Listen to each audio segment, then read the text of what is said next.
Shalom rahayu ingkang sami pinanggih. Wilujeng pepanggihan kalian kula Tri Murwaningsih saking GKJ Ampel Klasis Boyolali. Keparenga kula maosaken renungan sabda winedhar ing dinten menika Selasa 3 Juni taun 2020 ingkang kaanggit dening Ibu Pendeta Wuri Ajeng Septianingrum. Minggu Paskah kaping 7 kanthi jejer paseksi kanthi yakin. Langkung rumiyin sumangga kita ndedonga wonten ngarsanipun Gusti, kula dherekaken. Duh Rama kasuwargan, kawula badhe ngraos-ngraosaken sabda pangandika paduka. Mugi paduka nyucikaken lan nuntun kawula. Amin. Sabdanipun Gusti saking lelakone para rasul 26 ayat 19 dumugi 29. Natsipun kapendhet saking ayat 28 ingkang mekaten pangandikanipun Gusti. Paring wangsulane Raja Agripa, meh wae kowe nyakinake aku supaya dadi wong Kristen. Sedherek ingkang kinasih, ing gesang kita minangka tiyang Kristen, tentu kita nate mireng tembung pekabaran Injil.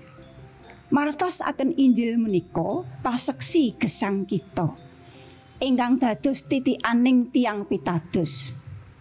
Kita gadah cara gesang ingkang benten kalian jagat punika. Kita ngugemi bilih wonten margi ingkang nuntun dumateng gesang kita sampurna. Kanthi nindakaken cara-cara gesang kados menika, jagat saged nekseni bilih panci kita menika para putranipun Allah. Mila tiyang pitados kedah yakin, mboten mangu-mangu menapa malih lingsem anggenipun ngelaraken paseksi supados tiyang sajagat sami nampi pawartos kawilujengan saking Gusti. Waosan lelakoning para rasul 26 ayat 19 dumugi 29 nyariosaken prastawa nalika Rasul Paulus dipun adili ing sangajengipun Sang Ratu Agripta. Rasul Paulus kanthi yakin nelakaken pawartos pamratobating gesang wonten ing Sang Kristus. Sang Mesih pinasti seda lan wungu saking antawasipun tiyang pejah supados nyoto bilih pati sampun kawon. Sinaosa wonten panampik saking tiang-tiang sanes, Rasul Paulus mboten keguh.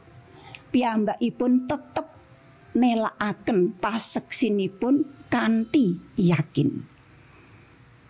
Malah ing wusananipun Sang Ratu Agripa nelakaken bilih piyambakipun meh mawon dados tiyang Kristen amargi mireng paseksi kala wau. Salajengipun Rasul Paulus ndedonga supados sedaya tiyang ingkang mirengaken paseksinipun saged ngugemi kayekten ingkang sami. Prakawis ingkang asring kita panggihi nalika kedah martosaken Injil inggih menika panampik lan raos lingsem. Kamangka panampik menika perkawis ingkang limprah kalampahan nalika kita martosaken Injil. Ananging sampun ngantos kita malah dados lingsem nalika kedah nelakaken jati diri kita minangka tiyang Kristen.